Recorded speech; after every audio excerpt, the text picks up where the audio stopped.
Peace and welcome to the culture here on the Black Star Network. I'm your host, Farajii Muhammad. Thank you so much for tuning in and being a part of the conversation. Folks, we got a lot to talk about. First, let's talk about that bridge collapsing in my hometown of Baltimore. We'll give you the latest on that situation and what still needs to be done in regards to that. Plus, we'll share with you remarks from the governor as well as the president around that discussion, around that situation. Also, later, big culture convo. We're going to talk about what has already happened with Diddy, but more importantly, will black music culture suffer from this latest blow as we talk about these allegations, this raid, the investigation. We're going to be checking in with our sister Tasha, former radio DJ, to give us the latest on that. And then later on, we talk about the Sweet Jazz Festival and how one artist is using her voice to not only sing songs, but to empower the next generation. We'll have that conversation up next and later on the show as well. So stay with us. I'd love for you to join me in the chat as we're streaming live for Big Brother Roland Martin's Facebook page and his YouTube channel. And big shout out to the online culture crew for checking in. Stay with us. There's a lot to cover here on today's edition of The Culture right here on the Black Star Network. Let's go.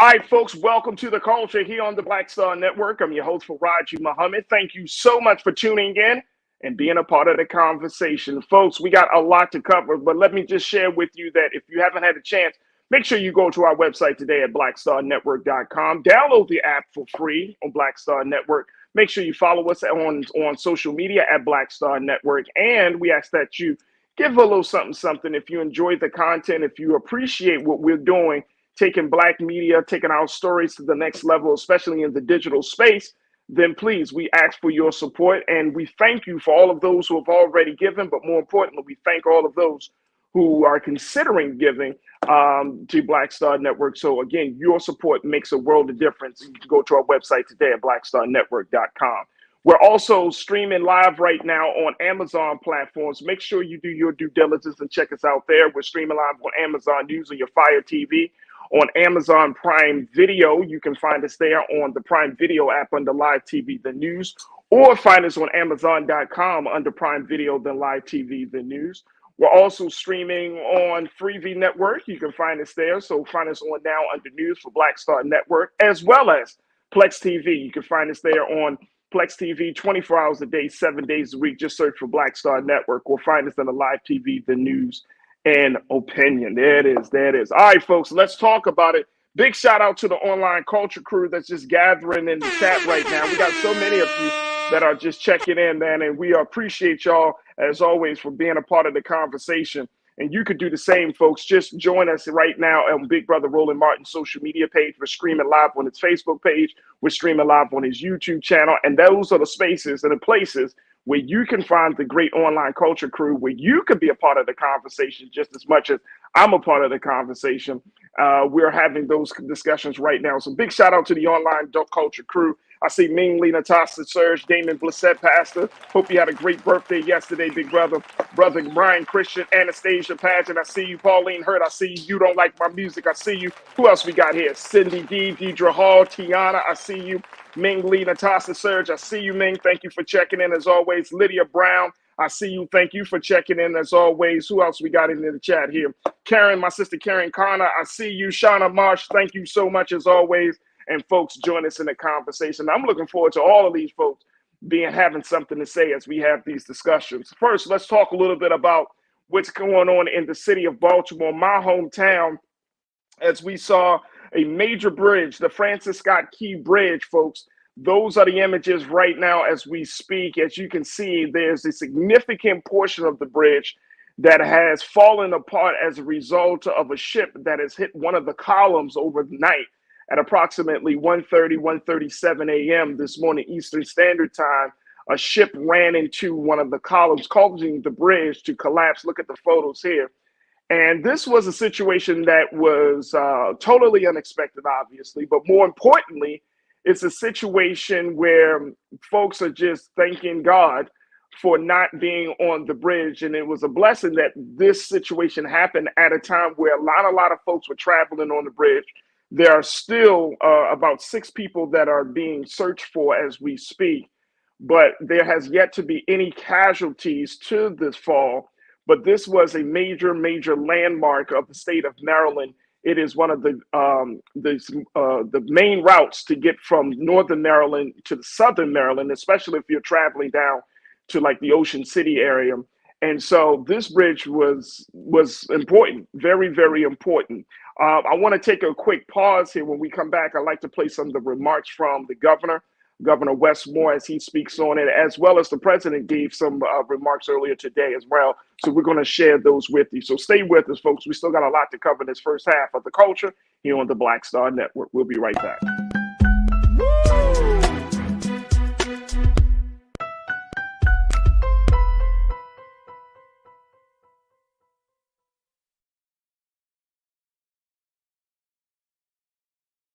Fanbase is pioneering a new era of social media and investment. This next generation social app has already raised $10 million and has just opened a new round to invest. For details on how to invest, visit startengine.com/fanbase or scan the QR code.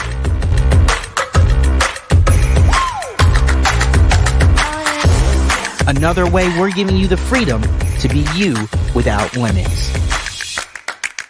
As bad as Trump was, his economy was worse, and Black America felt it the most. He cut health insurance while giving tax breaks to the wealthy and big business. He stoked racial violence, attacked voting rights, and if reelected, vowed to be a dictator and, quote, get revenge. We can't go back. As president, I put money in pockets, creating millions of new jobs, and capped the cost of insulin at $35 a month. There's a lot more to do, but we can do it together. I'm Joe Biden, and I approve this message. Game on. State of the Union 2024. Huge night for President Joe Biden. This was a CVS receipts type of night. He dragged the hell out of the Supreme Court. And he said, y'all gonna see the power of women. Trump's brain is melting as we speak. We want to organize from a place of strength. There's no confusion whatsoever about what they've done and what they plan to do. What Donald Trump is doing is presenting a fallacy. He is convincing them that he's all in it for them, when in fact he's all in it for himself. We do not feel Joe Biden, in spite of the success that have taken place during this administration economically. There are too many things where we do not feel like he's had our back. You should also be investing in the barbershops and the beauty salons and the hookah bars and the folks who are going to the club, and there's a way to actually get them registered because we've done it before. But if you don't have folks who understand that dynamic, then you're missing a big opportunity. So we said we just celebrated. For what? Why don't you go to Selma to celebrate rather than recommit yourself to the fight if the very thing we went to celebrate has been gutted? Republicans did not support a lot of the bills that were necessary to keep the country fluid. You can't only love your country when you win, right? Oh, no. You guys don't want another $2 trillion tax cut? This was absolutely the knockdown, drag out that we were really waiting to Black see. voters are the base. They're the most important base of the Democratic Party. There was very few language in this speech. At the time, we see an attack on Black history, attack on DEI. The end of the BLM racial reckoning thing has come to a complete end because there was nothing in this speech for that. Our movement has never been grounded in two-party politics in this country. All of our movements ultimately get co-opted by a state that is anti-Black. They called the old because they knew the way, and they called the young because they were strong. And I believe there is a good combination of that. But we can have ideas and we can have visions and dreams, but we have to have our young people also working beside us because they are strong and they will run that race and they will run it to the end. Activists, organizers, and young people have been pushing this administration to be on the right side of history and to do something about the issues that they care about. While the Ukraine and Palestine are critical issues, they are not the only global issues. Not a single Black person who should ever let it come out their mouth that I'm tired. Because there is somebody else who came before us who didn't stop fighting.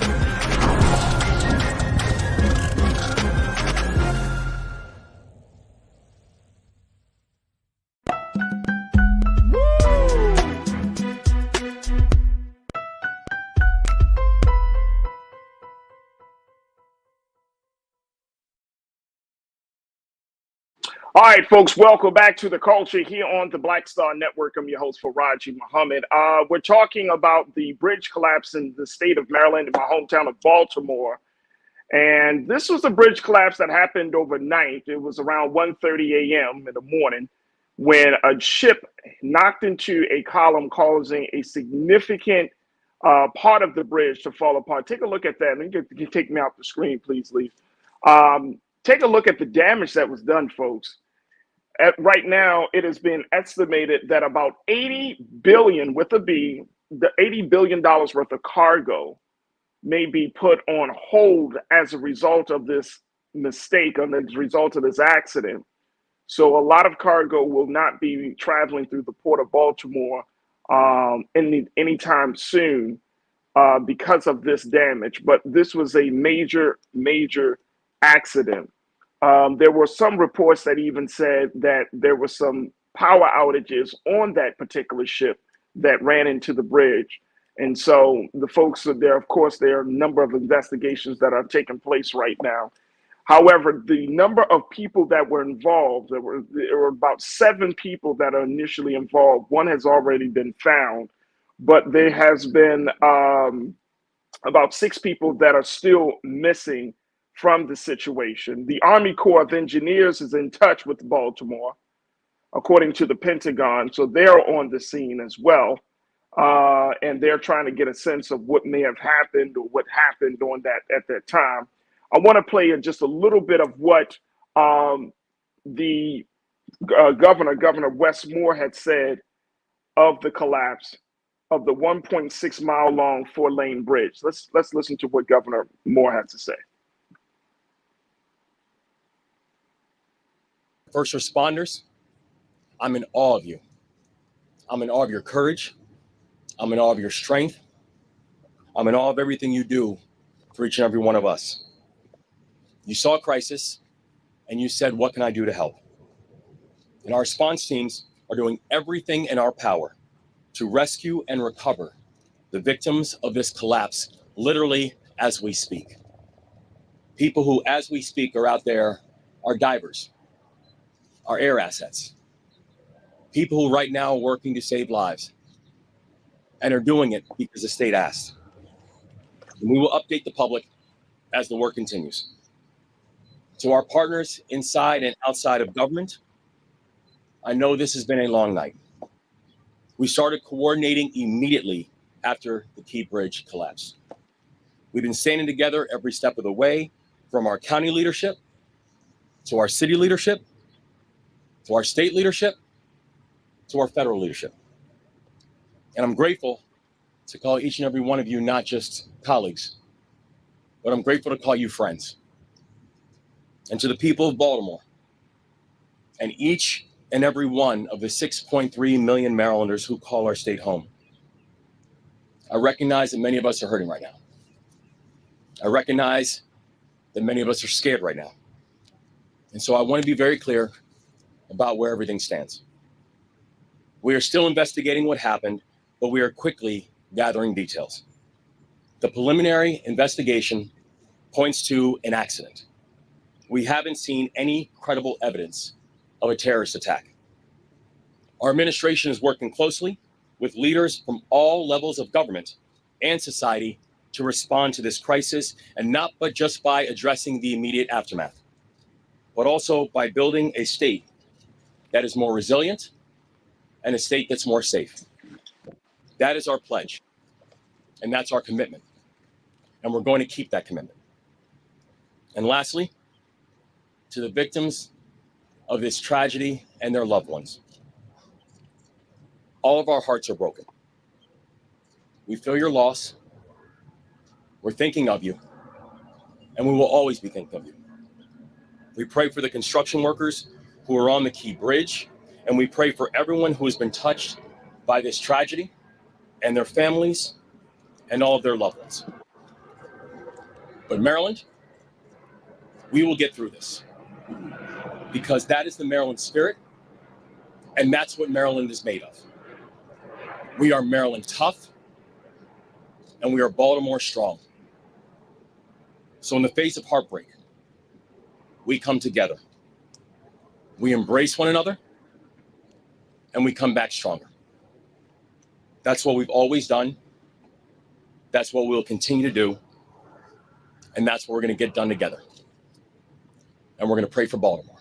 And I like that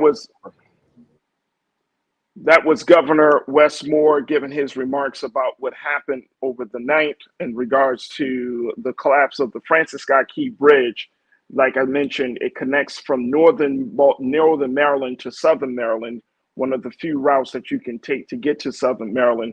According to the National Transportation Safety Board, the NTSB, they are still, and I just mentioned how some reports are saying that there was some sort of power outage on the ship, but NTSB Chief Jennifer Homendy, said that it's too early to tell if there were any type of power outages. And of course, an investigation is being held as a result of this. I also want to play for you very quickly what the president had to say about this and how he plans to show his support to rebuild the bridge, and more importantly, his support for the city of Baltimore and the state of Maryland. Take a listen. Sorry to keep you waiting. I was waiting to talk to the last member of the delegation of the region. Good afternoon. Before I leave for North Carolina, which I'm going to do in a few minutes, I want to speak briefly about the terrible incident and accident that happened in Baltimore this morning. At about 1:30, a container ship struck the Francis Scott Key Bridge, which I've been over many, many times commuting from the state of Delaware, either on a train or by car. I've been in Baltimore Harbor many times. And the bridge collapsed, sending several people and vehicles into the water, into the river.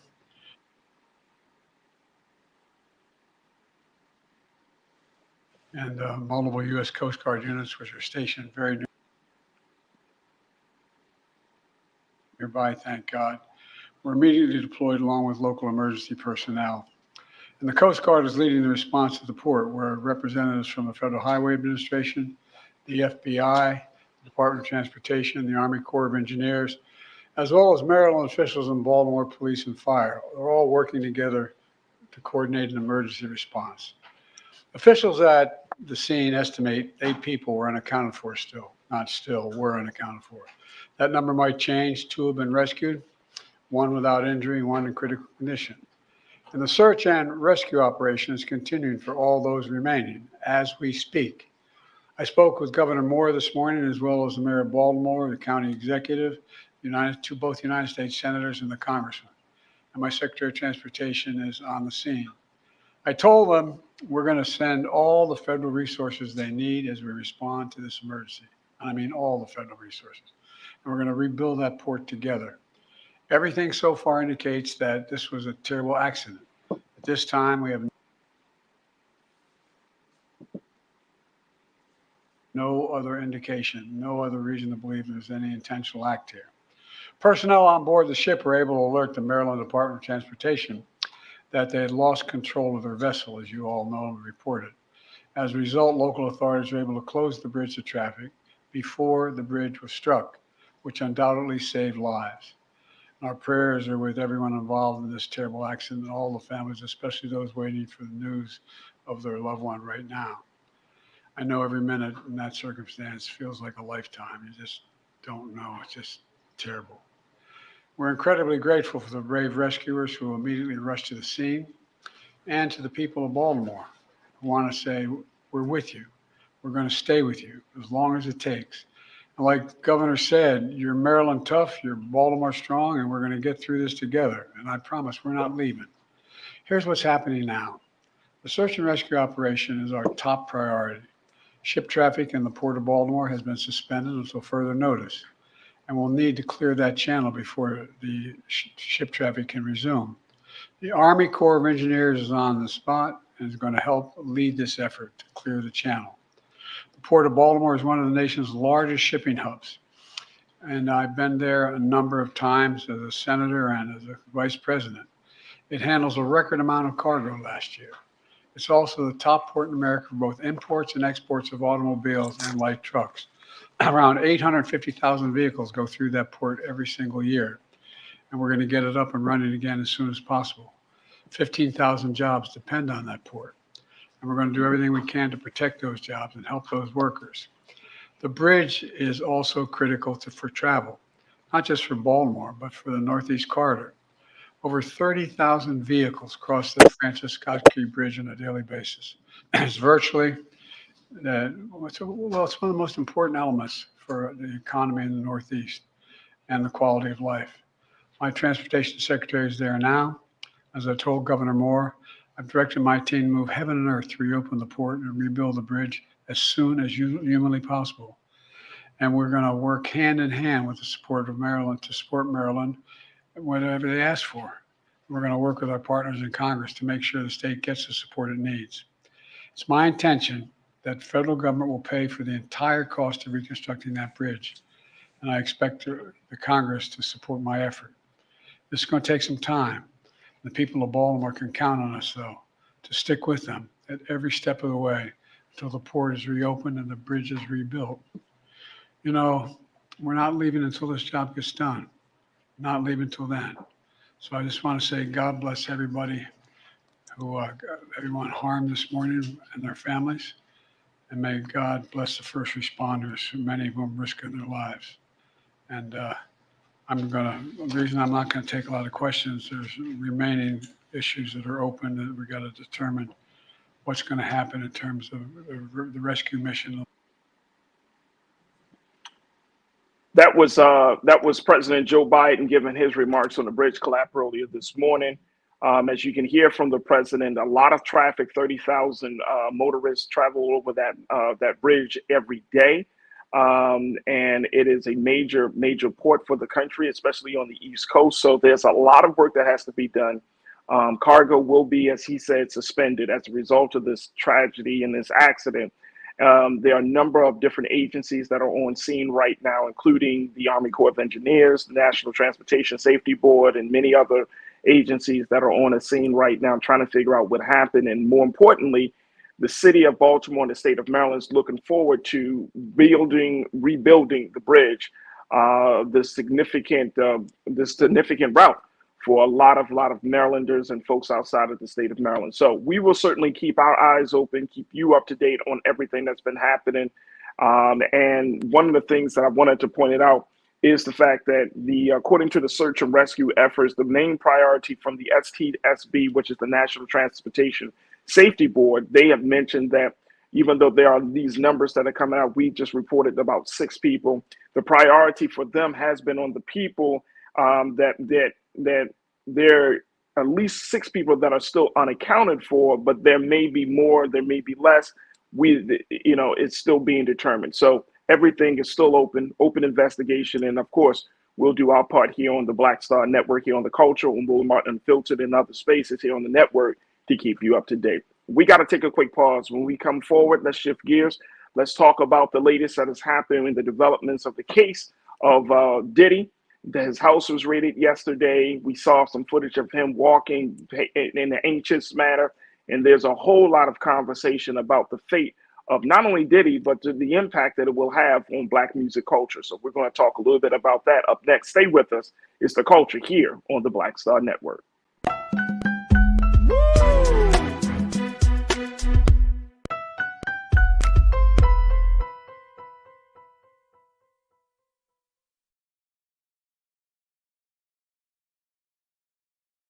Fanbase is pioneering a new era of social media and investment. This next generation social app has already raised $10 million and has just opened a new round to invest. For details on how to invest, visit startengine.com/fanbase or scan the QR code.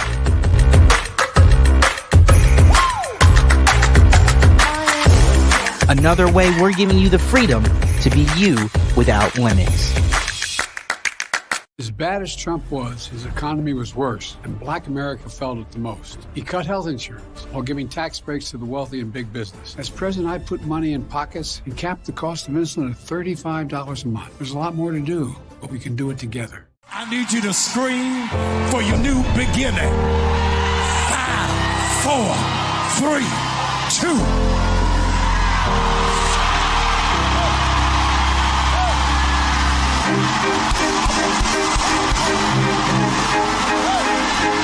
I need you to shout for it. I need you to shout for it. It won't always be like this. Sooner or later, it's gonna work in your brother's favor, in your victim's favor. They shall not die. They shall not die. They shall not die. I want you to embrace somebody and tell them welcome to the greatest season of your life. Hug somebody, welcome.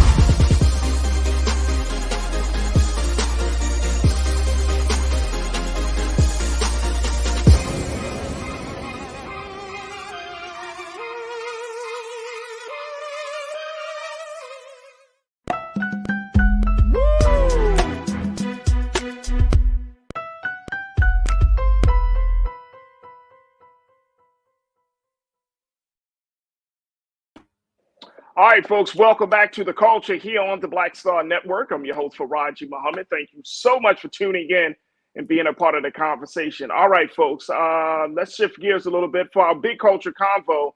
Let's talk about what happened yesterday here in Los Angeles and in Miami as federal investigators raided the home of music mogul and American icon Sean Diddy Combs. That's right.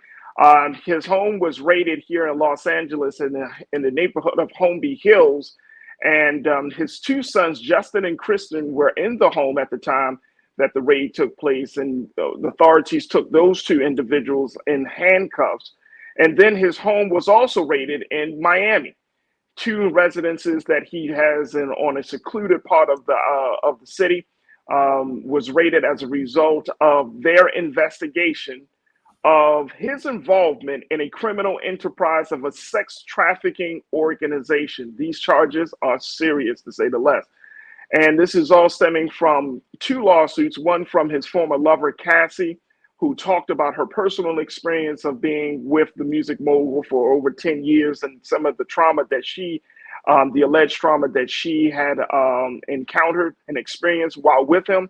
And then the other is from his former producer on his latest album, Mr. Lil Rod, who is a music producer, who alleges that that Diddy not only got him involved in some deviant sexual activity, but has gotten others involved as a result of his proclivities, and more importantly, has done these from state to state, from everywhere from New York to Los Angeles to Miami. And so it has caused the federal authorities to open up a whole investigation.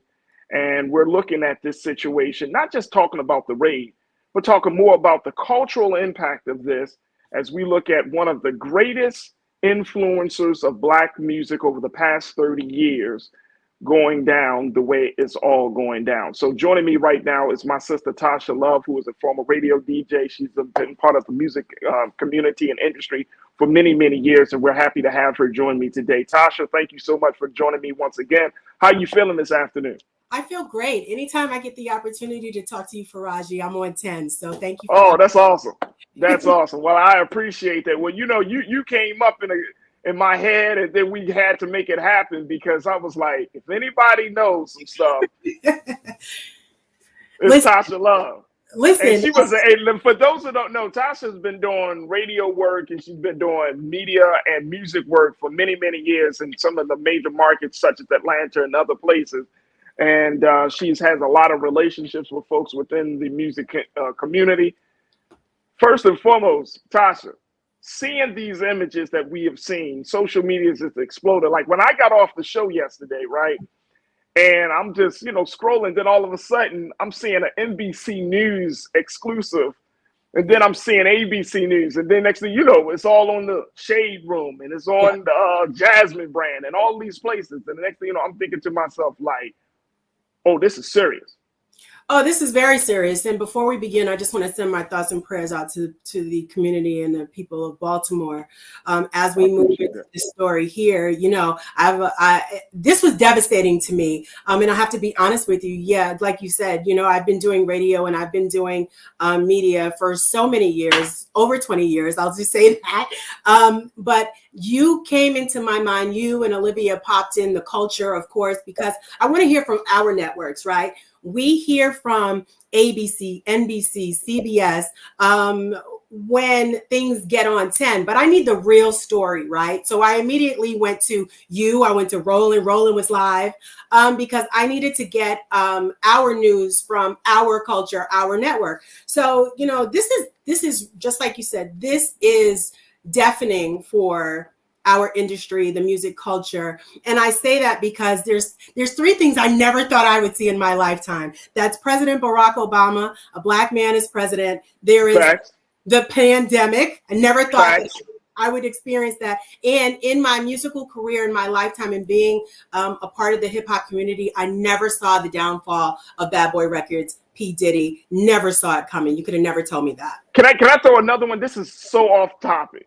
Yeah. I would never thought that I would live to see the day. And I know this is completely off topic, but you talk about big musical moments. Yeah. I never see the day that we would have life without Prince and Michael Jackson. Facts. That popped up immediately. I mean, I never thought. I always, now even though Michael was getting older, I already knew that. But I was like, oh, he's gonna be around forever. Prince is gonna be around forever. And I thought that too. And I remember sitting on the floor when Michael Jackson's Thriller video came out on MTV. And I was so proud. My parents let me stay up that late to watch Michael Jackson's Thriller. And even with Prince, I got the opportunity to see Prince live in concert several times. And, you know, this happening now goes down as one of those memories that we won't forget where we were. Here's the thing about this particular case, Tasha, because there are so many discussions about Diddy right now. Like, and I'm gonna be honest with you, part of it is like very disturbing discussions that I don't even want to get into on social media and stuff, because I feel like there has been some folks try to minimize how serious of a situation this really is, right? I mean, I saw on some spaces on social media that now there's the term "no Diddy," where people have replaced it with "no homo." That if you're talking about anything related to sexual acts, rape, anything like that, it's like "no Diddy." It's like, oh, I'm not that.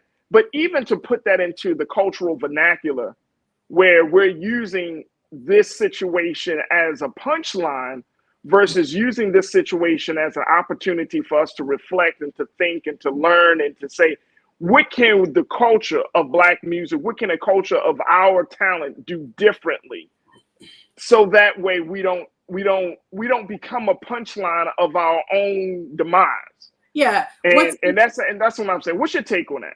Well, what's interesting about what you said about the "no Diddy, no homo," like that came to my mind. You and I are such in sync because to me, it's insulting, right? So just imagine what it would be like to people of sexual assault. To replace that and make it a joke.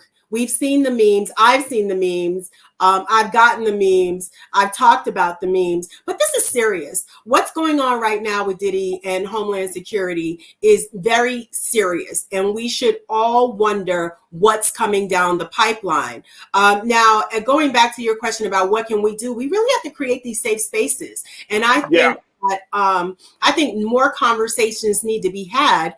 And I am not against more conversations, more labels that are owned by females, more female executives in the music industry, more female executives that own radio stations, more female program directors, more female music directors. Men have been in these spaces for so long, and they've been, and I'm not just speaking men. I know that there are some women that are sexual predators. We discussed that before, but at the end of the day, we really do need to create safe spaces for music that lives inside of us that we're really trying to get out. We hear such tragedies 20, 10, 30 years down the line, but what about right then and there when it actually happens? And this thing that's happening with Diddy right now is pretty prevalent as to what's coming next within the music industry. A lot is coming, and we really need to brace ourselves because we don't know what this discovery process is what's going to come from this discovery process, because Homeland Security took laptops, phones, they took paperwork, boxes and boxes of paperwork. So if we think about this, what is in those documents, what's in those laptops, what's in those devices, because the feds don't fish. They don't fish. Okay. They wait patiently by the pond for the fish to jump into their net, because they've got something. My dad's a fisherman. Trust me. Hey, Tasha, I love that analogy, how you said that. They wait patiently by the pond. They wait patiently by the pond. You. We see you, but we just ain't going to pull you out just yet, because we want to make sure our net is big, strong, and durable, because you're going to bring a lot into it. And I think so. It is something. I got to take another quick pause. When we come forward, I want to kind of go back to that piece that you said about creating safe spaces. And this is why I don't want to get in these conversations without intelligence being at the forefront of these discussions, because these are major, serious allegations. Sex trafficking. Right. If anybody knows anything about the sex trafficking world or understand that underbelly of that sex trafficking, you're talking about any type of sexual assault and abuse, especially when it comes to boys and men. Yeah. When we're talking about creating a safe space for victim voices. So I want us to kind of talk about that, because that's the part of the culture right now, Tasha, I'm not happy with. We're not creating safe spaces. No, we're actually are demonizing where perpetrators are the victims and the victims are become liars. Yeah. And it's a phenomenon that is so prevalent within our culture that I think we need to discuss it. Folks, stay with us. We're going to continue the conversation with my sister, Tasha Love. And I want to hear from you. Post your comments on the chat as we're streaming live on Big Brother Roland Martin's Facebook page and his YouTube channel. Let's talk about, will Black music culture suffer as a result of what's happening with Diddy? Share your thoughts, post your comments, and stay with us. It's The Culture here on the Black Star Network.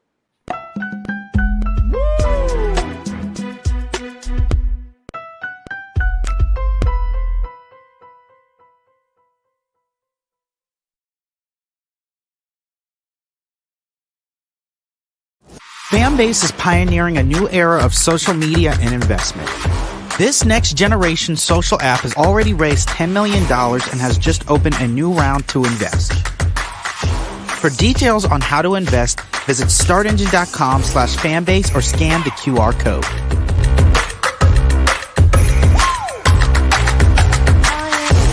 Another way we're giving you the freedom to be you without limits. I have something I want to tell you. I am running for president. Of the United States? Holy. I'm paving the road for a lot of other people looking like me to get elected. Brooklyn's first Black representative. You're about to make history. You want to be president? You ain't no man. Maybe we should find your mother. All you got is your one vote. You sound just like every other politician. Do I look like every other politician? Truly, you can't win. And why can't I win? I have an opportunity to make a difference. This isn't a campaign. It's a joke. The only thing anybody's gonna remember is that there were a bunch of black folks who made fools of themselves. See too much suffering. And I don't know how to not try. We're living it proud. I don't think I'm special. I just want to remind people what's possible. We need something that's going to make some noise. The Black Panthers and Shirley Chisholm. It's like thunder and lightning. I'm going to force all the politicians to be held accountable. You're gonna do all that. School teacher from Brooklyn. Harriet was just a slave. Rosa was just a domestic. What is it you do for a living again?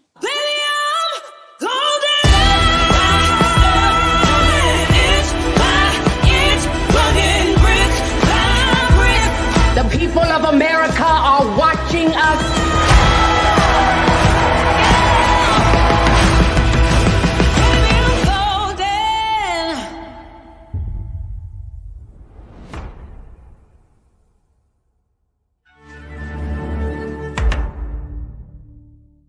Black Star Network is here. Oh, no punch! I'm real revolutionary right now. Thank you for being the voice of Black America. All momentum we have now, we have to keep this going. The video looks phenomenal. See, there's a difference between Black Star Network and black-owned media and something like CNN. You can't be black-owned media and be scared. It's time to be smart. Bring your eyeballs home. You dig?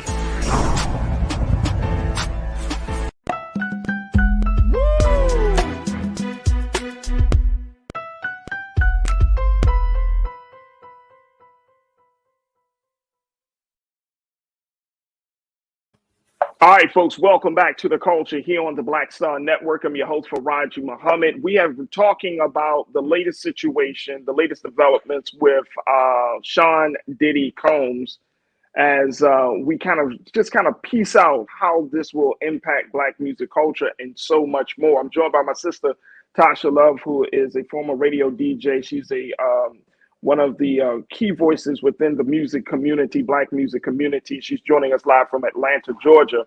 And Tasha, I wanted to kind of put some time on creating safe spaces for victims to be heard. And this culture, our culture, hip hop culture, is kind of like unforgiving in a lot of ways when it comes to this. And this is probably one of the biggest areas that we can grow in as a culture and as a people, where we are not laughing at victims, but we are believing victims, and that those in power who are alleged to be perpetrators, they're not seen as victims. And I've had so many conversations, you and I talked about this before when it came to R. Kelly situation, and I'm seeing even more now, of course, with Diddy, because I think this situation is much bigger than R. Kelly because of the impact, the role that Diddy has played. I mean, he wasn't just a talent.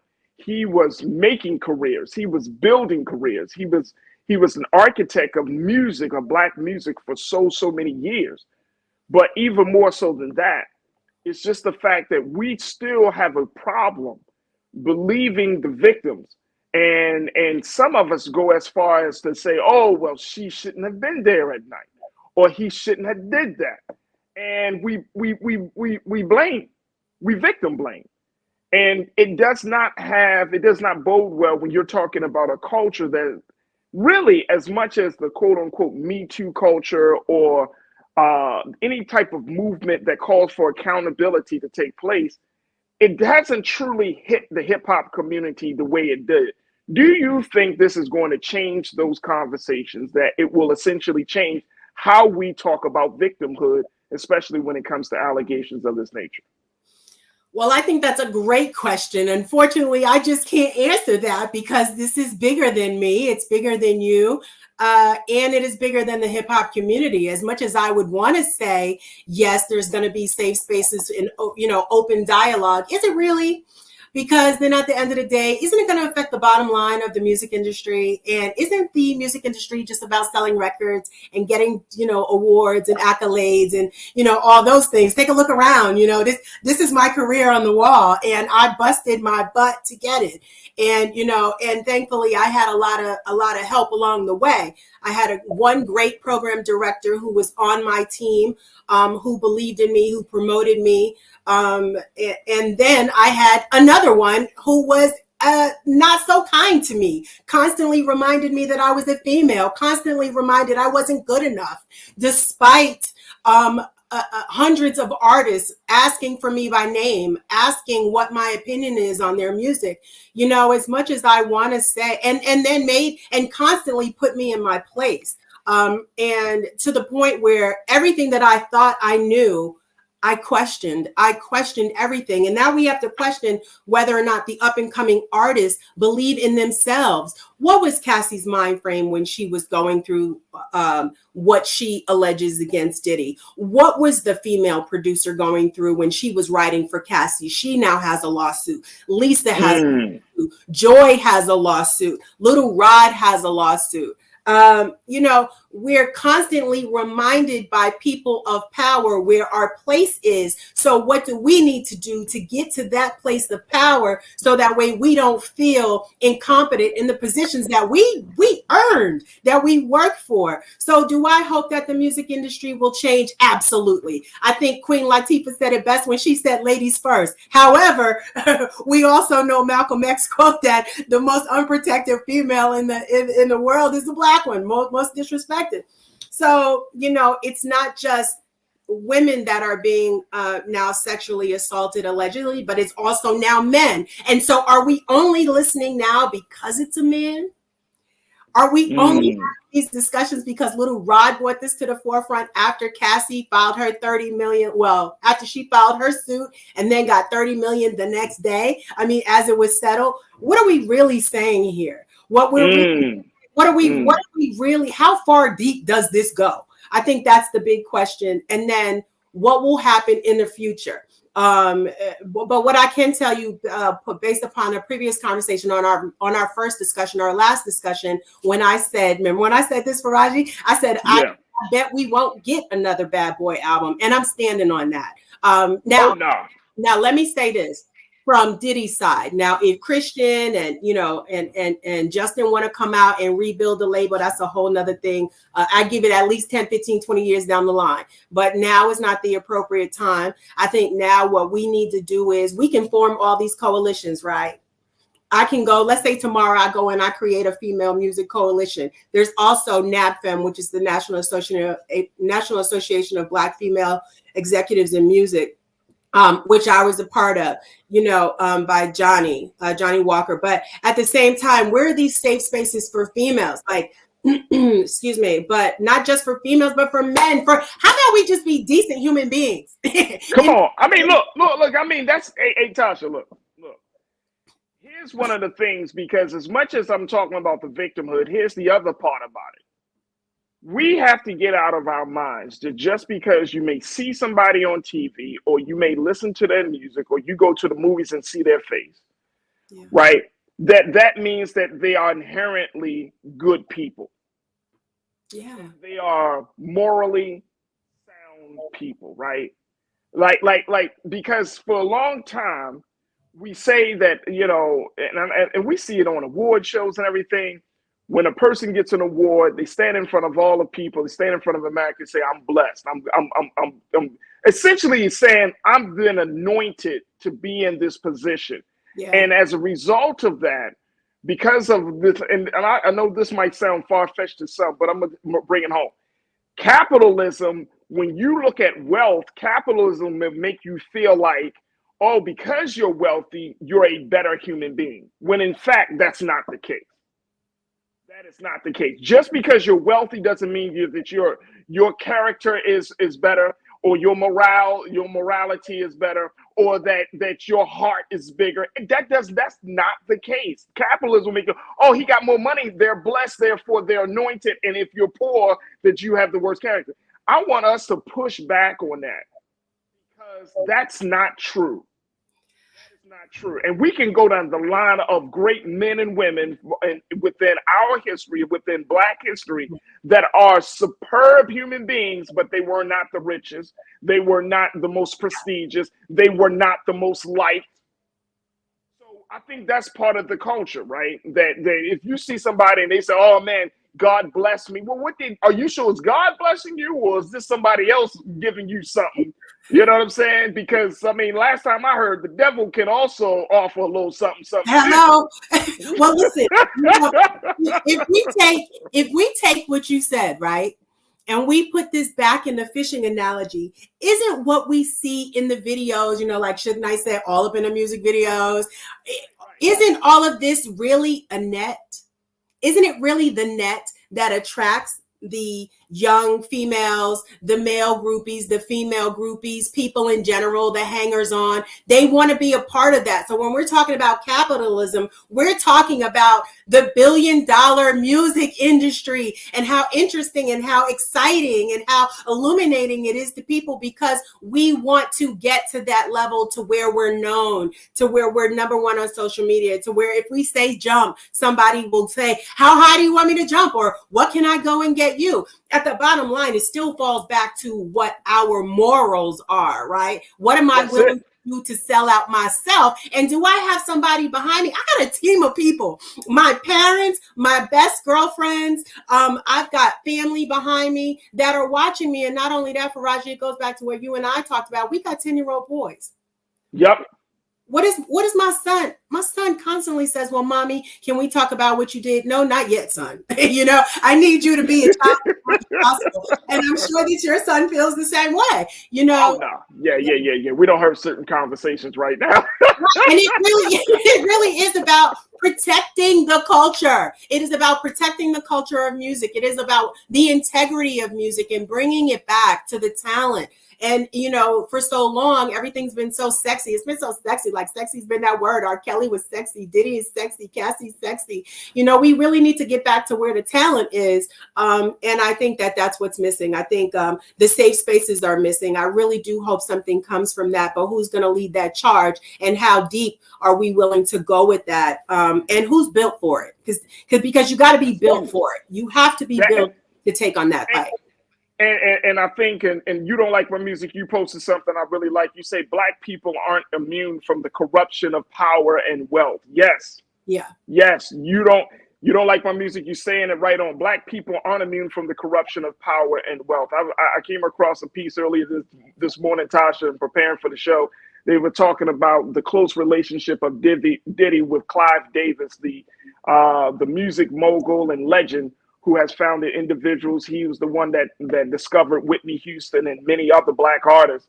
But Clive Davis, how they were essentially bankrolling his lifestyle. And I'm like, man, this thing, it gets so deep. It's like a rabbit hole in Alice in Wonderland.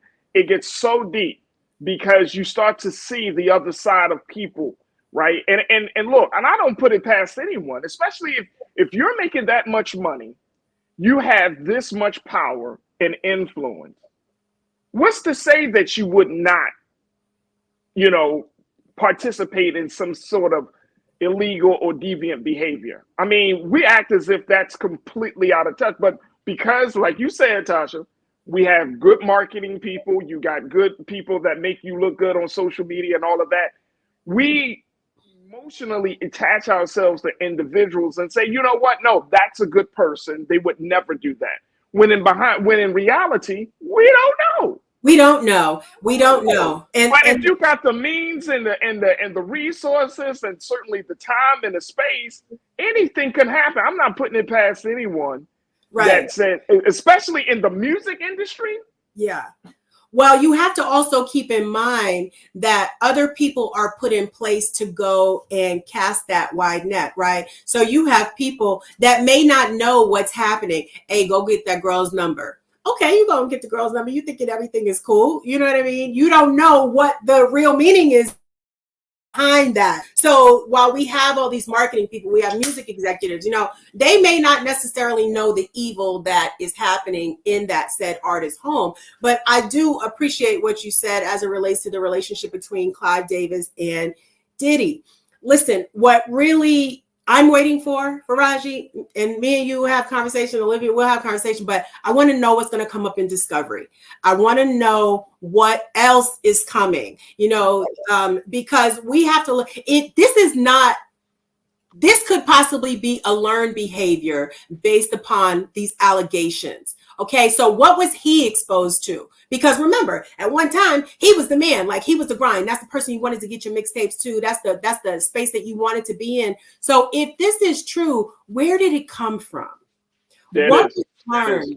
What was he exposed to? Allegedly, if these things are happening, where did it come from? This just didn't happen out of the blue. Same thing as it relates to R. Kelly. R. Kelly will tell you the story and he'll say, well, when I was a child, my babysitter or my sister's friend or whomever touched on me. I had, relations with the older woman. Okay, so it was a taught behavior by an adult, an assault on a child, which then made him go out and allegedly do the same thing, right? So now we have these, discovery things and Homeland Security and the feds popping up. We just have to sit back and wait. We have no answers right now. All we have is pure speculation. We gotta wait. We gotta wait. Look, I gotta take a quick pause. When we come back, let's continue the conversation on the other side with Tasha Love and you. I got more of your comments checking in. Folks are checking in from all around the country. I appreciate y'all for doing that. Look, stick around. We still talking more Diddy and the impact on Black music culture on the other side here on The Culture on the Black Star Network.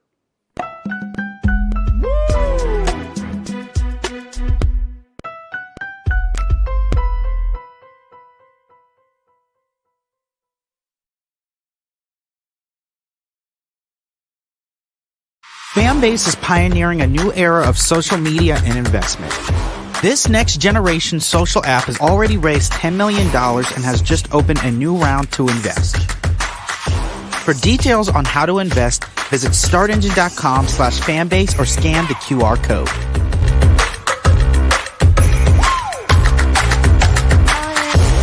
Another way we're giving you the freedom to be you without limits. As bad as Trump was, his economy was worse, and Black America felt it the most. He cut health insurance while giving tax breaks to the wealthy and big business. He stoked racial violence, attacked voting rights, and if reelected, vowed to be a dictator and, quote, get revenge. We can't go back. As president, I put money in pockets, creating millions of new jobs, and capped the cost of insulin at $35 a month. There's a lot more to do, but we can do it together. I'm Joe Biden, and I approve this message. Terry and I, we couldn't play in the white clubs in Minnesota. It felt like such a, strength through adversity type moment that I think Black people just have to go through. We have to figure it out. Right. We make lemons out of lemonade. But there's a reason we rented a ballroom, did our own show, promoted it, got like 1,500 people to come out. Clubs were sitting empty. They were like, where's everybody at? And they said, they're down watching the band you wouldn't hire. So it taught us not only that we had the talent of musicians, but we also had have the talent of entrepreneurship.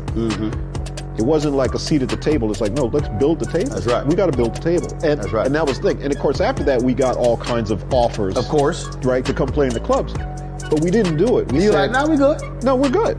We're good. And that's what put us on a path of national. And of course, when Prince made it, then it was like, okay, we see it can be done.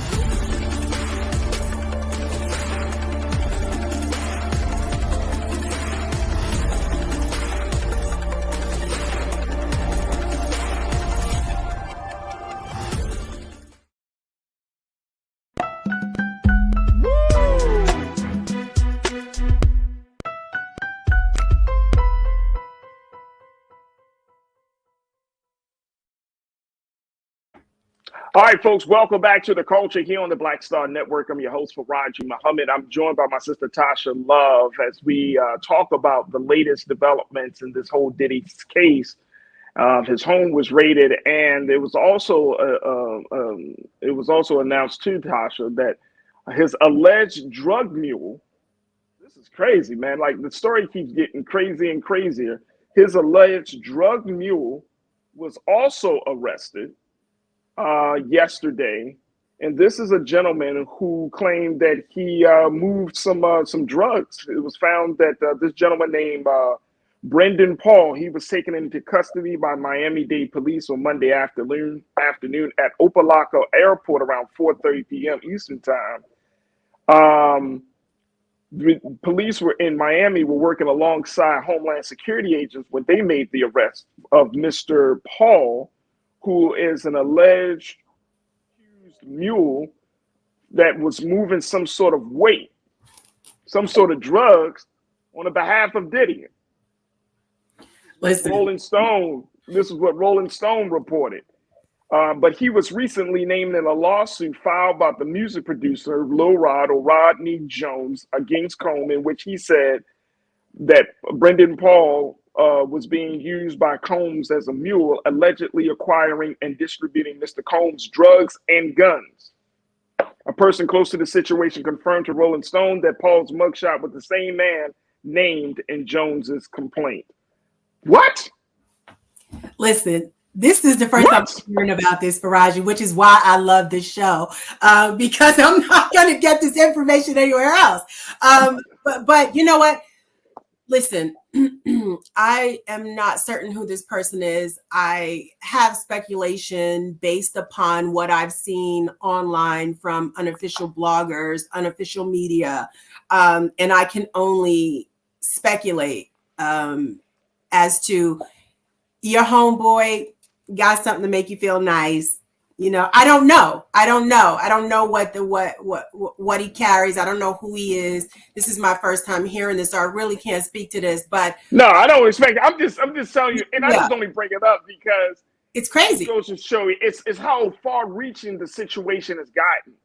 Like it has started in people, and I'm going back to the point that you made earlier. Even though Lil Rod, because Lil Rod's, I mean, he is filing lawsuits against Diddy. I saw he filed another lawsuit alleging that Cuba Gooding Jr. was also a part of, had done some type of, made some sexual advances to him and such. But it started with a woman. And I want us to keep this in mind. Yeah. That even though Lil Rod is putting out certain information, we need to believe the women. I'm talking about Cassie. I'm talking about the sister who said she was 16 or 17-year-old when Diddy, and other executives and other folks in his team, right, gang raped her. We gotta change this, because this is getting ridiculous. That, like you said, you gotta wait until a man says something and then everybody will start moving and shaking. But Cassie, it was her that said, look, I went through some serious situation being with this guy for 10 years. And I know what some people would say. Well, why did you stay around?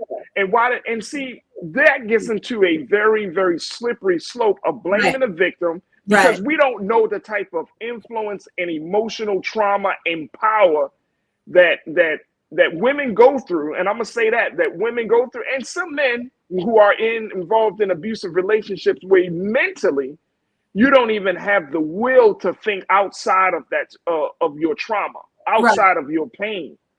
Well, I agree. And it goes back to what we said the last time when I said, why did Little Rod stay? Like, what was that? I mean, I still have my own questions, but who am I to question anybody else's trauma, right? I don't know what was promised to them. I don't know what was held over their head. Cassie alleges that there was video. Okay, that's a tactic. That's a tool, right? So that right there within itself is a mind screw, right? Because what it says is, I got you. And if you leave, nobody's going to believe you if you try to say anything. So again, we still go back to the allegedly word, which I can't wait to be able to confirm as opposed to allegedly. But I agree with you. We really just don't know. And as it relates to a drug mule, listen, they saw Diddy getting on the plane at 3 p.m. in Miami after the raids. Now, Diddy alleges that he was going to take his kids on spring break. We know Christian and Justin were at the house. Where were the twins? We really don't know if he really was going to go to Antigua. We really don't know where he was going to take those kids. But we know that the plane went there. Then there was a whole bunch of speculation that he was running. Then there was a whole bunch of speculation that he was, flying to New York, flying to Antigua, flying all these places. We really don't know. And that's the unfortunate part about it, because we're building, going back to the blogs and everything, unofficial media outside of the Roland Martin Network, Black Star Network, and the culture. We really don't know what's going on. But I will tell you this. I think that we need to pay more attention to what women are saying. And I think that it starts by, maybe we should go back and listen to what Dee Barnes was saying. Facts. Can we get that taken care of first before we start giving him a Grammy? Like, I'm all over the place with it. But again, I have my own issues with the hierarchy of the broadcasting industry, music industry, as it relates to male executives in positions of power. Now, Diddy is not the highest level in the music executive industry, right? No. There's more coming, or we want to know, why is he being thrown under the bus? Here's the thing, though. Here's the thing, and that's Tasha. Yeah, man. Because here's the other thing, though, because we act like black men can't harm people. Even successful black men can't harm people. Facts. It's not an attack. If the man has a record. Yes. Well, NBC News did this profile piece of all of Diddy's legal challenges and issues. And this was about a month ago when this stuff started to come out from Cassie's lawsuit. And if you go back to the early 90s, this man has been involved. Now, this is not alleged. This is stuff that's on public record. But he has had his run-ins from everything from shootings to fights to people dying. All types of stuff, right? Mm-hmm. And so it's not just like, oh, they just want to take down a successful black man. Come on, man. Like, look, let's stop it. Let's hold our people. And this is the part, this is the other part. Yeah. Hold them jokers accountable, man. Because I don't want to stand for somebody just because I like the way their feet, the music moves my feet, or just because I like the way they come across in an interview. Right. If the person has a history, that's what I'm looking at. Right. Now, it's one thing, this is his first offense. He just kind of got thrown into a mix. But it's another thing when you see a history of violence or a history of sexual deviancy, or there's some history there, a pattern there, then you got to start asking yourself the question, like, maybe this person is, maybe because everybody can't be lying, as some of the crew members say, everybody can't be lying. At some point in time, it goes back to what Maya said, when people tell you who they are, you got to believe them. I think that we've been seeing who these predators are within the industry for quite some time. If we choose to believe it, then we do. If we choose to just, diddy bop our way through it, that's what we're going to do. I think that us having these conversations in these spaces really does shed light on how we are covering it up or ignoring it. Or we want to save the perpetrator. Right. And then we don't, and we make those who are actually victims come out as cross as liars. Yeah. And this is happening. And look, this is not only happening, you and I know this too, Tasha. This type of trend doesn't happen just in music or in politics. This happens within our own families, man, in our own community, where we can't even talk about Uncle so-and-so or Grandpa, this person, or his cousin so-and-so, because guess what? They, no. What, you misunderstood what happened, or no, let's keep this quiet. Right. And sexual abuse, sexual violence, sexual assault, all of this continues to be a very, very destructive a very destructive way to destroy the black family. And secrecy keeps that stuff alive. Well, it goes back to what we said the last time. Again, you and I have covered this when we said it's important to have these conversations at home. I don't care who it is. I told my son, if at any point in time you feel uncomfortable around anybody, especially somebody that I have introduced you to, you need to come to me and know nobody's going to kill me. Nobody's going to come home, in the middle of when we're sleeping and kill me because you told anything. Forget that. If at any point in time you feel unsafe, you need to let me know. And my parents have also said that to me and made a safe space for me. However, there are other people's homes where they don't get that level of support. And it really goes back to the mentality, how beaten down, how downtrodden is the person feeling to where they believe that their abuser is their source for everything. For eating, for food, for housing, for clothes, for everything. And so really, again, it goes back to creating a safe space. But how do we do that? What is it? For me, again, it starts at home. For other people, and my girlfriends know this, my guy friends know this too. If you need me, say something. I cannot, if I don't know, I can't help. And so we have to encourage, I go speak at schools all the time. We do have to encourage our young children to speak up. And again, we also have to create that safe space for grown women. Absolutely. Absolutely. For grown Absolutely. And not deem them a liar. Absolutely. Absolutely. We're going to take another pause, but Victorian Balcony Chronicles, thank you for checking in, Nick. You said facts issues never are ever addressed, and then you grow up and don't realize that you are still traumatized and it affects all your relationships. Absolutely. Absolutely. Look, folks, we got to take another quick pause. When we come back, let's get some final remarks from my sister, Tasha Love, and I'm going to share more of your comments. Stay with us as we talk about these latest developments in the case against Sean Diddy Combs here on The Culture on the Black Star Network.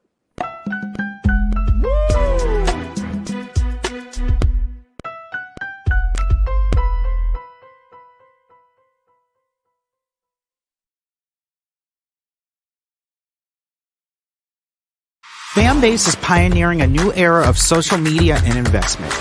This next generation social app has already raised $10 million and has just opened a new round to invest.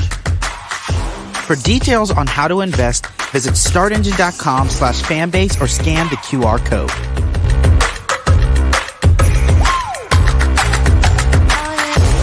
Another way we're giving you the freedom to be you without limits.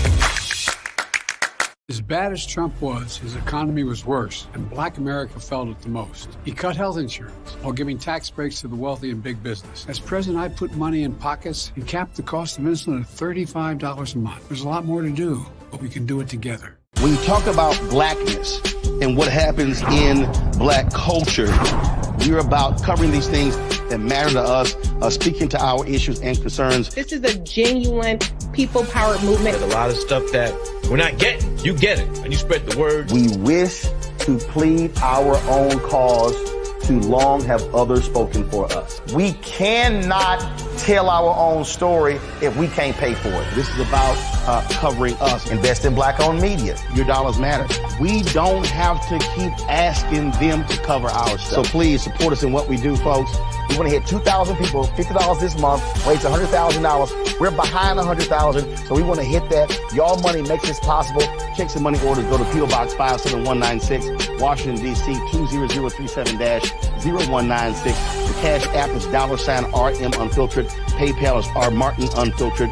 Venmo is RM Unfiltered. Zelle is Roland at RolandSMartin.com.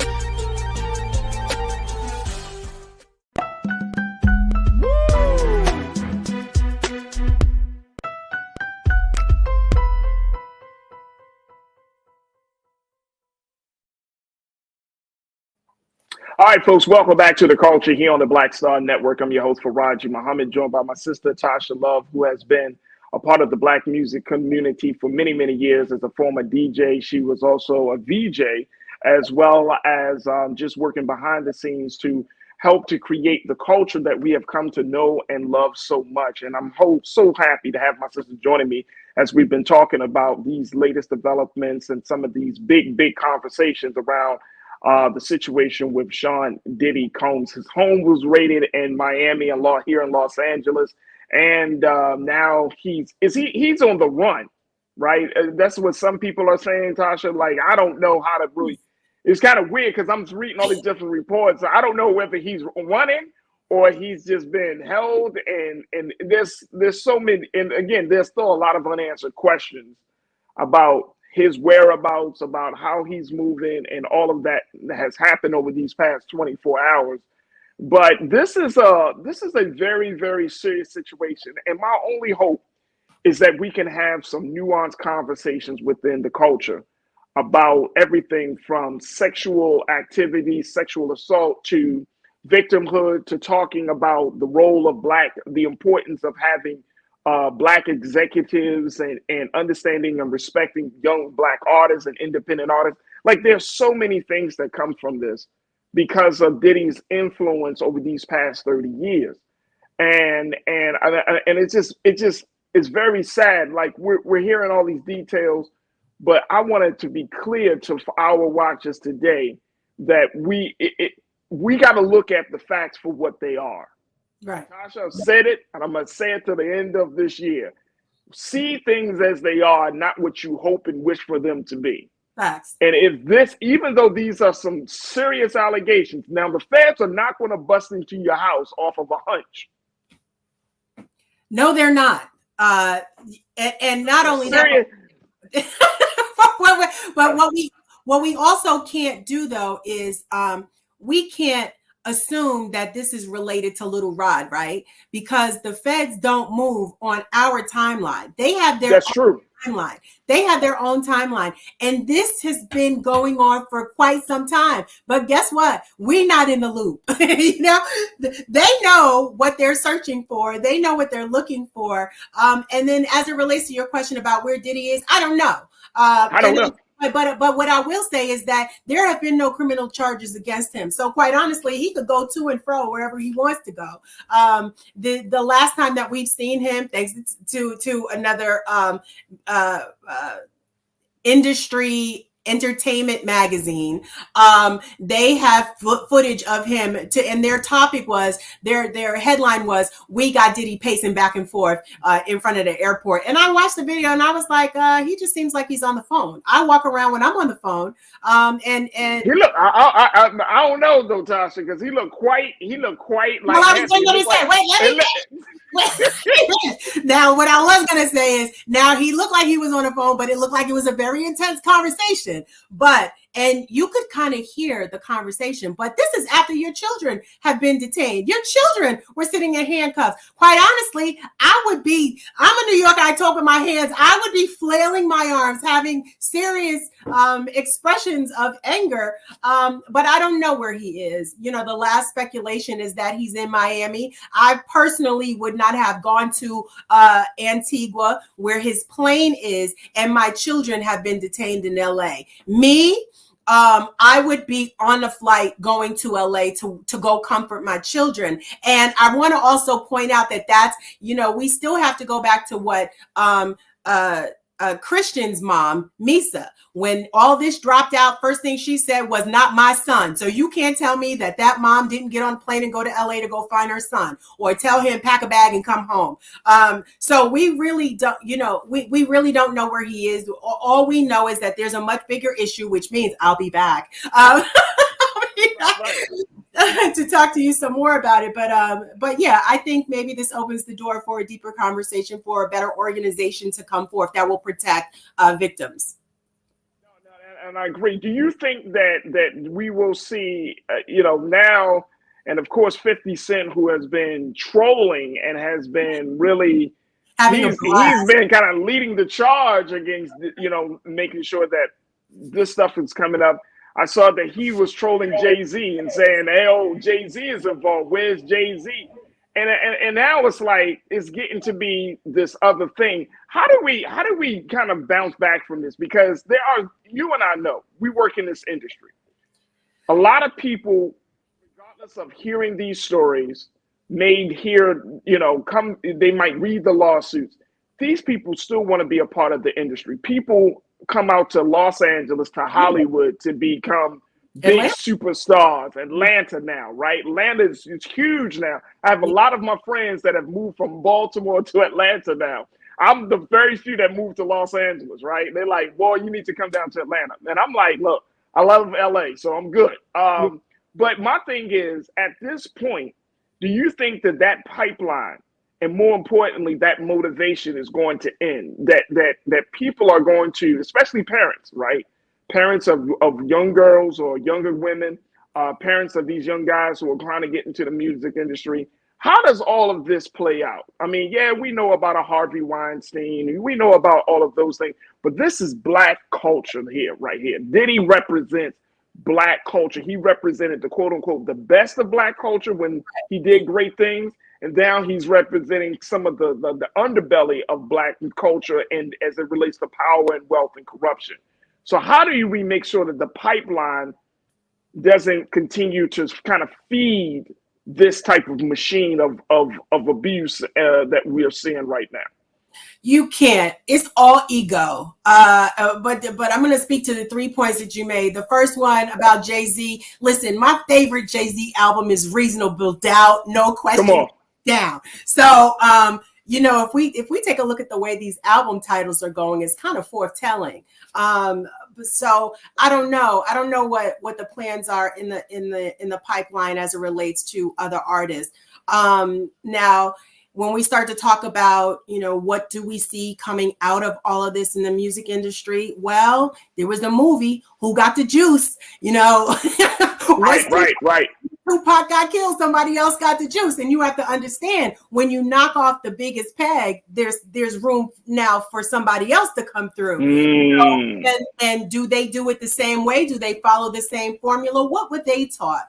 What was their experience in coming up? Do they do things differently? You know, I like I said before, I had a great boss at one point in time, Tony Brown, who really taught me the music industry. Then I had another guy who wasn't so nice, who took that particular position, and he tore me down as it relates to my career. And it took me to speak to people who know me to say, no, Tasha, you knew what you were talking about. All the artists really appreciate your positive feedback and what you have to say. And then they appreciate the realness that you brought as it relates to their music. If you didn't like it, you didn't like it. You didn't play it.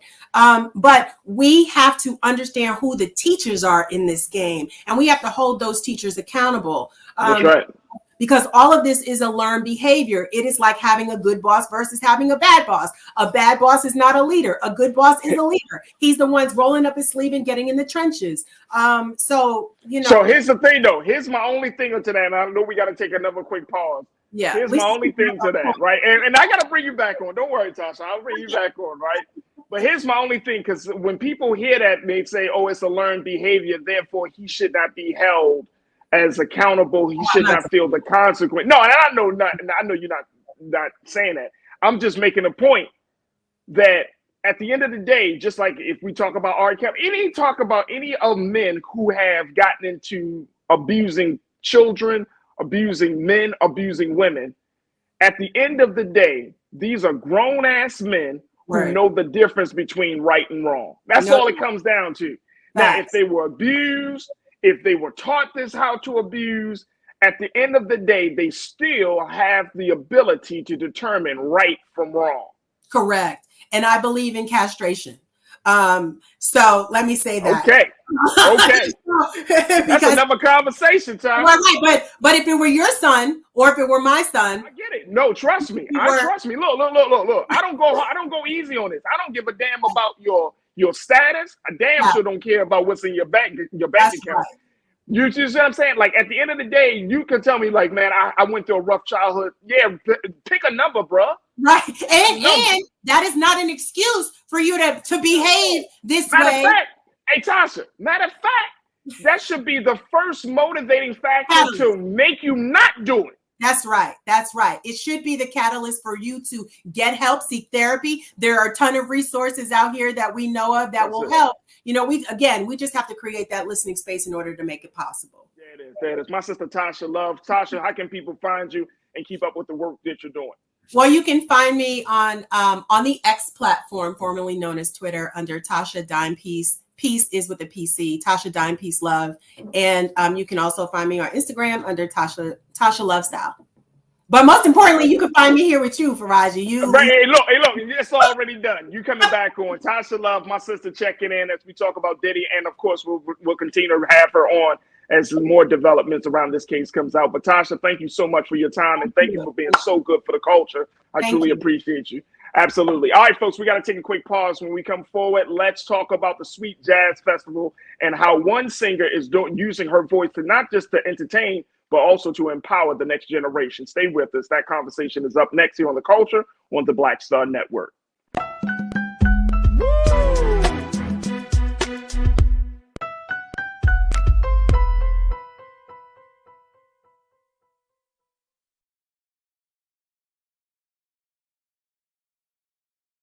Fanbase is pioneering a new era of social media and investment. This next generation social app has already raised $10 million and has just opened a new round to invest. For details on how to invest, visit startengine.com/fanbase or scan the QR code.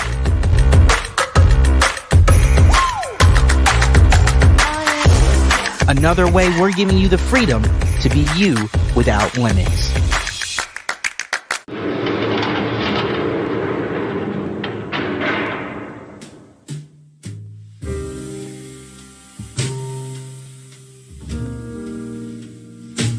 You have the right to remain silent. Anything you say can and will be used against you in a court of law. You have the right to an attorney, and if you cannot afford an attorney, one will be appointed for you.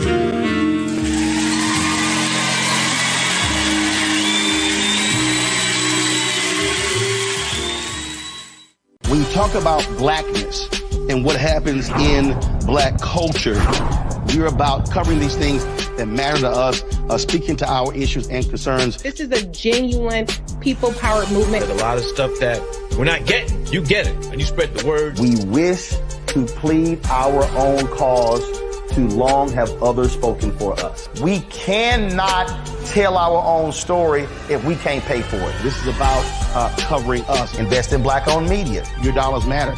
We don't have to keep asking them to cover our stuff. So please support us in what we do, folks. We want to hit 2,000 people, $50 this month, raise $100,000. We're behind 100,000, so we want to hit that. Y'all money makes this possible. Checks and money orders go to P.O. Box 57196, Washington, D.C. 20037-0196. The Cash App is $RM Unfiltered. PayPal is R Martin Unfiltered. Venmo is RM Unfiltered. Zelle is Roland@RolandSMartin.com.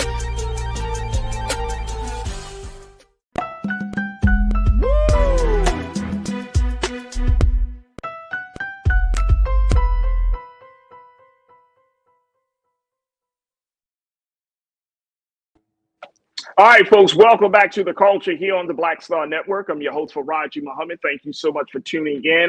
As we close out today's show, let's close it out on a very, very high note. And I'm saying that with all, what is that, as literal as possible. As we are joined by my sister, she's a singer and songwriter, and she is coordinating the efforts around the upcoming Sweet Jazz Festival. My sister, Tracy Hamlin, is joining us right now here on The Culture. Tracy, good afternoon. How are you today? Good afternoon. I'm fabulous. Thank you so much for allowing me to be on your platform today. So thank you. I really absolutely. Tracy, thank you. Thank you so much for being with us here. Let's talk about the work that you're doing with the Sweet Jazz Festival. First and foremost, you're an artist yourself, so you know what it means, and you have a phenomenal voice. But you're taking the genre to the next level because you're leading the way to host the Sweet Jazz Festival, which is not just about getting people entertained through music, but it does like have a party with a purpose where you're empowering the next generation as well. Talk to us about that. Absolutely. Well, my story is when I couldn't get a record deal, I started my own record label. When I didn't get booked for gigs, I became a promoter, started and created my own events. And when I didn't get booked for festivals, I created the Sweet Jazz Festival. And what I love about my path pursuing a career as a singer is that it led me to it allowed me to pursue my passion, but also allowed me to find my purpose, which is giving back to my community. So along with bringing in amazing international recording artists, we use music as a force to give back to the community. So with our 2-day upcoming festival on April 19th and 20th, we're going to give away 4 music scholarships and 2 donations to local charities. One is the Young Kings Movement. They groom young boys and teenagers to become leaders. They groom them for success. And the second one is the Tiger Lily Foundation, which is an organization that brings awareness and creates resources for women with breast cancer. That is awesome. Let's put that website back up on the screen. Again, folks, you can get more information at sweetjazzfestival.com. Yes. This great jazz festival is going to be happening on April 19th through the 20th. If you're in Loudoun County, Virginia, just outside of DC, actually. Yeah, not far, 25 miles. Say it again. It's just 25 miles from DC. Just 25 miles from DC. That's right. And yes. You'll be able to hear the sights and sounds of our sister Tracy Hamlin and so many other phenomenal jazz and music artists. And this is we just got finished talking about Diddy and black music culture. It's so disturbing, and we don't have to talk about it with you, but I definitely want to get your sense of empowering the next generation of black music artists, right? And making sure that they understand that that their artistry does not give them a press pass or any type of pass for them to not be decent human beings. How do you help to the next generation to understand that their artistry is their artistry, but who they are still matters? Yeah, this is, oh my goodness, I could talk about this forever. One of the things that I believe is so important is that these young artists today, they don't understand that the music business is a business.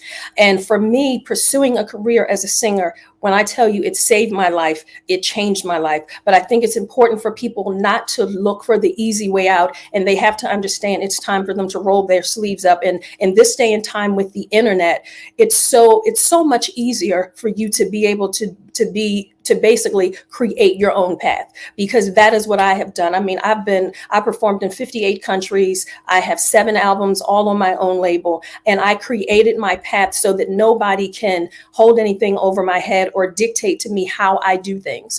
And another important thing is that these artists, they need to, I think it's very important for them to continue to perfect their crafts, but understand you can't be willing to wear one hat. I mean, I'm a singer, I'm the record label, I'm a promoter. Now, folks don't have to do all the different things that I do, but you have to be willing to stretch yourself, you know, and you have to be willing to invest in yourself and take the risk, because that is the, you know, one of the best ways for you to maintain control. Like, for instance, I own all the masters. The music that I've done. So I haven't put myself in a position where I had to be compromised, because I have consistently led the way and did things on my terms. And I mean, and I'm glad that you brought that up, Tracy, because I'm reading and I've heard that there are a lot of artists that now have taken the independent route. Right. You know, and I'm talking about some of your major artists from different genres that have taken on the independent route. Right. Is this a sign that this is the way for Black music culture to be preserved and not to be tainted by, you know, the bureaucracy, the corruption of the traditional music network? Is this the best route for Black music artists to take? I think that it is, because everybody won't agree that it is the best route. I think that it is absolutely a great route, because when you look at everything that's happening in the news and how all of these artists are coming out talking about how they had to sacrifice everything in order to make it, as I listen to these stories, and I'm very much connected to all of that. I mean, I was a Grammy trustee for 4 years. I worked for Def Jam. I was connected to Bad Boy back in the day, work as a promoter, working with some of their artists. Wow. And as these stories came out, what I realized was that I had been protected because I created my own path. I created my own destiny, and of course, with lots and lots of prayers, but I was protected because as I watch these stories and I hear from the victims, a lot of these victims I met at some point in time. And so I just thought, wow, I have been protected. And in all of my times of being frustrated because I had to do all the work, I didn't realize I was protected, and I've been blessed above and beyond because I've not been in any of those situations, but I was in all of those rooms. You were in the rooms, but you were not on the table. You weren't on the table. There you go. I was not on the table. I was not on the table. You were not on the table. Yeah. Yeah. Our sister Shanna Marsh, one of our great culture crew members, she said ownership is everything. Lori Parks, you also said the same thing. That's what I'm talking about. Own your masters. I want to take a quick pause here, Tracy, and we're going to take our final break. But when we come back, let's talk a little bit more about the work that you're doing with making sure the next generation is supported. So we'll talk about that. Folks, continue to post your comments. We're talking to Tracy Hamlin. She is a jazz singer, jazz songwriter. She's also the owner of the Sweet Jazz Festival that's going to be happening next month in Loudoun County, Virginia, April the 19th, through the 20th in Loudoun County, Virginia. Make sure y'all pick up your tickets if you're in the area, but more importantly, make sure y'all stay tuned. We're going to have more conversation with our sister Tracy on the other side. So stay tuned. It's The Culture here on the Black Star Network.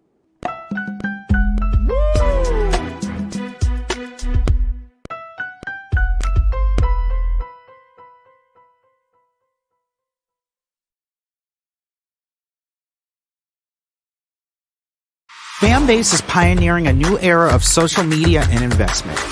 This next generation social app has already raised $10 million and has just opened a new round to invest. For details on how to invest, visit startengine.com/fanbase or scan the QR code.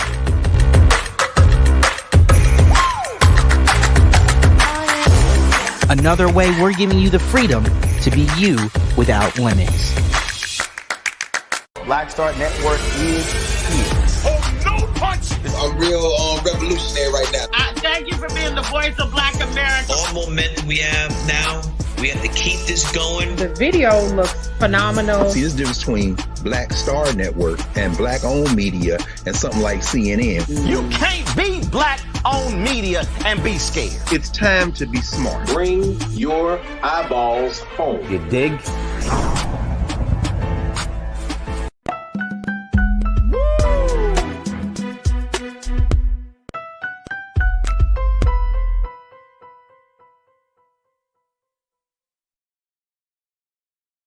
All right, folks, welcome back to The Culture here on the Black Star Network. I'm your host, Farajii Muhammad, joined by singer, songwriter, and event promoter, producer.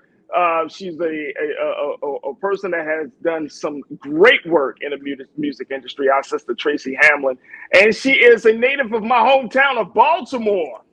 There we go. Yes, Baltimore in the house. Show you. Show you. That's right. Oh, I love that. There's some jewels coming out of Baltimore. Yes. Can I also tell you that I not only do jazz, I do R&B, and I also do house music. So, but I'm using the platform of jazz for the Sweet Jazz Festival. But yes, and I'm classical. I went to the Baltimore School for the Arts and Peabody Preparatory. Wait a minute. Hold up, Tracy. Hold up. Because I went to school for the arts as well. So did I. But I'm sure I came out before you did. But yes, I went to the Baltimore School for 3 years and, of course, majored in classical music, which created my foundation as a vocalist. And it's why I've been able to travel and sing in 58 countries and with asthma and allergies, not have any vocal issues because my foundation from School for the Arts in Peabody is absolutely amazing. Shout out to School for the Arts in Peabody. Come on. Hey, yo, can we give him a little couple? We got to get Tracy some horns right now, because this is crazy. This is crazy. Yes. So the Sweet Jazz Festival is my baby. I'm super excited to announce that Lamborghini just came in as a sponsor. And that is really, really huge because they tell everybody no from what I understand. So we're going to have 2 Lamborghinis on display on Friday and Saturday. So you guys want to make sure your face is in the place. You can get your tickets from sweetjazzfestival.com. And it's Friday, April 19th. And Saturday, April 20th. And when I tell you, these amazing artists are about to blow the roof off the place. And I will be performing on Friday night and Saturday night as well. I'm about to say, you got to put yourself out there and perform, right? Yes. You got to put a little something out there. All right, real quick question from our culture crew, and folks are checking in. Mm-hmm. Cindy D, she asks if you started in hip hop, what made you turn to jazz? Did you start in hip hop? No, I actually did not start in hip hop. I was somebody that grew up. I listen to all genres, even today. Like one of my favorites is country music because of the quality of the production, because I'm a singer, songwriter, producer, engineer. So I started out straight R&B. And the hip hop piece came because of management that I was working at the time. But I mean, it brought so many amazing learning curves. And because of my experience and my time with Russell Simmons and Def Jam, it really helped to shape the businesswoman, the organized businesswoman that I am today from that experience. So I dibble and dabble in a little bit of everything because every genre of music has characteristics in it that came from the genres before. And I'm always about growing and becoming better and stronger. So I listen to all genres because I learn a piece of something from everyone. That's beautiful. That is beautiful. All right, I wanna at least let's pull up off of her website the artist that she's gonna have, because folks are asking, well, who's gonna be at the Sweet Jazz Festival? Is it somebody that's worth my time? I want you to name all of the artists that you got lined up for the Sweet Jazz Festival. Absolutely. And when I tell you all of them, many of them are currently riding the top of the Billboard Jazz charts. We can start with Marcus Anderson. He used to play with Prince. He's an amazing saxophone player. He has his own jazz festival in the Carolinas.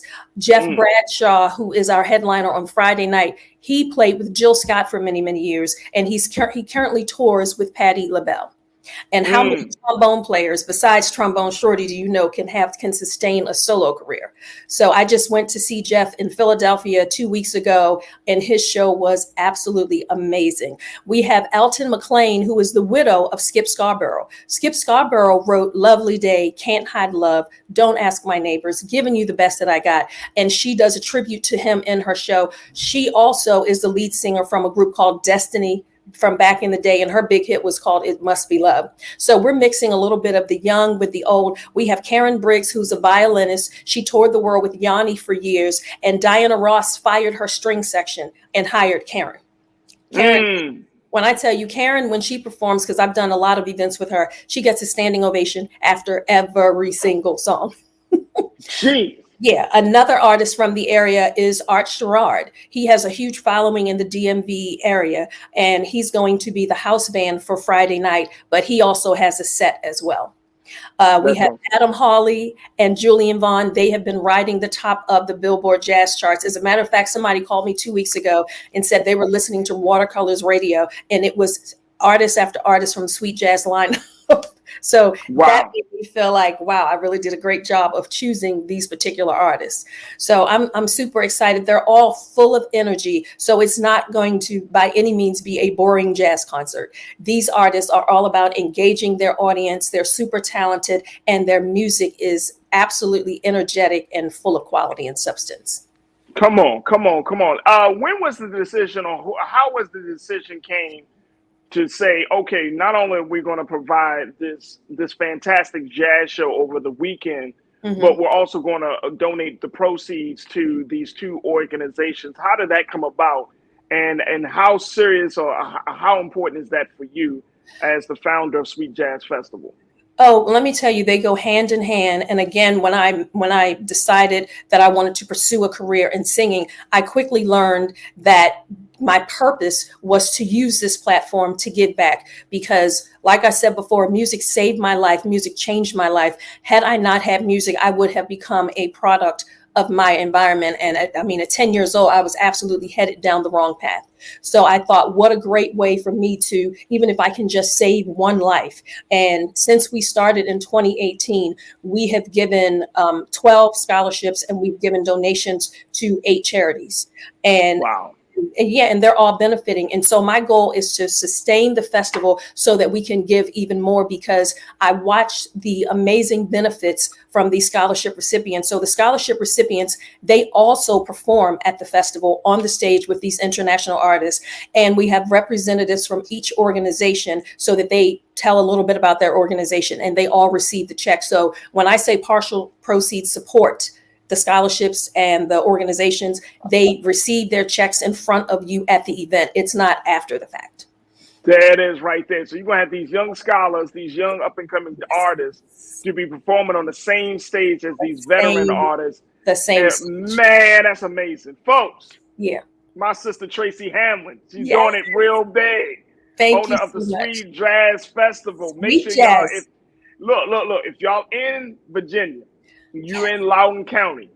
If you're going to be in Virginia on that weekend of April 8th, 19th, and 20th, you want to make a stop by Sweet Jazz Festival. That's my sister Tracy, Baltimore native. If you want to stay, there are hotel links on the website. And we have folks coming from California, Texas, Arizona, Georgia, Pennsylvania, Jersey, and of course, Baltimore, Prince George's County. So get your tickets, sweetjazzfestival.com. Hey, Tracy, I got to ask you this, because this is how all Baltimoreans, we really relate. What part of Baltimore are you from? Northwest Side. We talking about Park Heights? Yes, Park Heights. Yes, that is where I grew up. And then we moved to the Junction. So I know. Walbrook Junction, I hear that. Yes. Park Heights and Walbrook Junction. So yes. Oh, you from there then. You really from there. I'm former Miss Baltimore. I was Miss Baltimore. Hello. I mean, damn, so what? Yes. Yes. So we need to chat offline. We do need to chat offline because you absolutely. like all like. Yes, and I would like to extend an invitation for you to come as my VIP guest. So I'll definitely be in touch with you and get you all the information. Yes, I would love for you to join us. Absolutely. Aw, Tito, get him some tissue. I mean, it's something. The light is in my eye. The light is in my eye. My sister Tracy Hamlin. Hey, look. Make sure y'all go to sweetjazzfestival.com. That's the website. Get all the latest news and information. But more importantly, that's where you can get your tickets for the Sweet Jazz Festival. There it is right there. Doing phenomenal work. This sister is, I mean, she is all about it. All about it. And Tracy, you are always welcome back here on this platform of the culture on the Black Star Network, because we want to continue to raise your voice and lift up the great work that you're doing, all in the name of Black music. And you know, you'll be phenomenal conversation. I mean, it's just so much that you are involved in. So, you know, we're going to continue to bring you back on and to show you support as much as we can. But I thank you for being so good for the culture, Tracy. And certainly we're going to talk offline. Amazing platform. Thank you for all that you do for the culture. Thank you so much for allowing me to share about my journey on your platform. So thank you so much. Thank you, Tracy. Tracy Hamlin, ladies and gentlemen. Thank you so much, Tracy. And we look forward to talking to you soon. Definitely. Oh man, wow, that's what it is, folks. That's what it always is. It comes down to these type of conversations. And folks, I want to say thank you for all of you for tuning in. Big shout out to the online culture crew. Also, let me just acknowledge we got a number of folks who donated today. So big shout out to Donnie, thank you so much for checking in and dropping something in the bucket for Black Star Network. Mr. J Guns TV, thank you so much for joining us for the conversation. Apartment 306, I got you. Thank you so much for joining us for the conversation, dropping something in the bucket. And my sister Sandra Patterson, thank you, Sandra, for putting something in the bucket for on the behalf of the culture and Black Star Network. Folks, you can do the same thing. Go to our website today at blackstarnetwork.com. Download the app for free. Follow us on social media at Black Star Network. And more importantly, be a donor, like you heard all of our wonderful folks. Be a donor, be a stakeholder, be an investor in this movement. And we cannot thank you enough. All right, folks, that's going to do it for me.